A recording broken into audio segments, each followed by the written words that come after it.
त्योहार भाई बहिन के ह प्यार।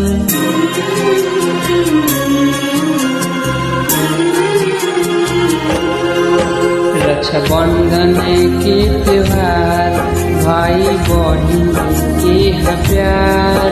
कि त्योहार में बहिनिया राखी बांधे दिन हमार। प्राचीन काल से लोगवा करे कर प्रचार। त्योहार में बहिनिया राखी बांधे दिन हमार।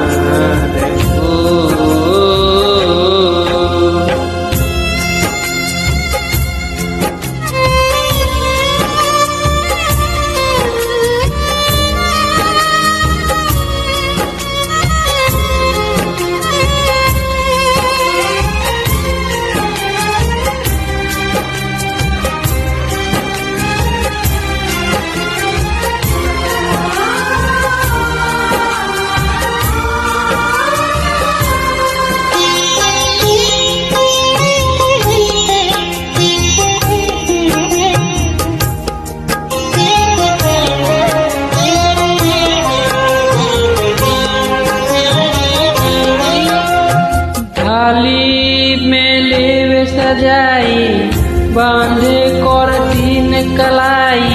बहिनी के प्यार न भुलाई सुनो हमर भाई, सुनो हमर भाई।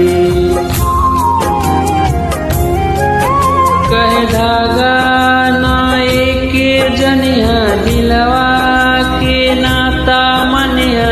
बहिनी के रक्षा करिया सुनो हमर भैया, सुनो हमर भैया। द्रौपदी जैसे किशन थे वैसे प्यार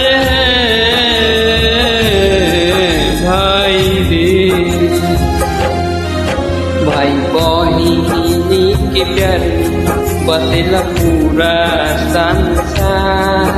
त्योहार में बहिनिया राखी बांधे दिन हमार।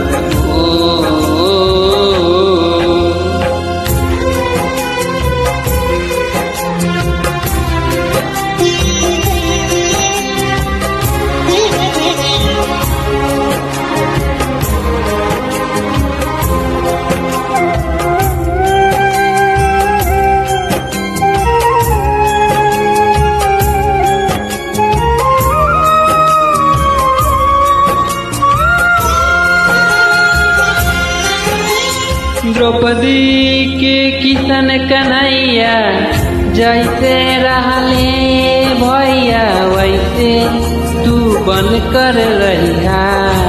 भैया हमार हो, भैया हमार हो।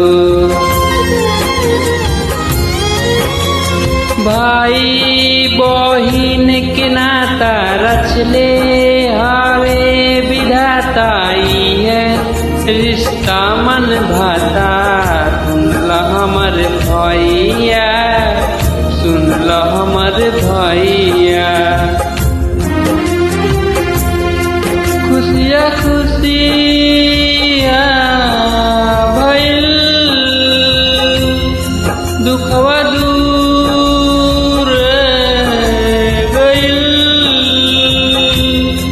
राखी बंधलिन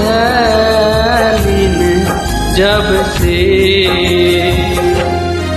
सुंदरलाल गावे गीतिया भाई बहिनी के प्यार। त्योहार में बहिनिया राखी बांधे दिन हमार। रक्षाबंधन के त्योहार भाई बहिनी के प्यार। त्योहार में बहिनिया राखी बांधे दिन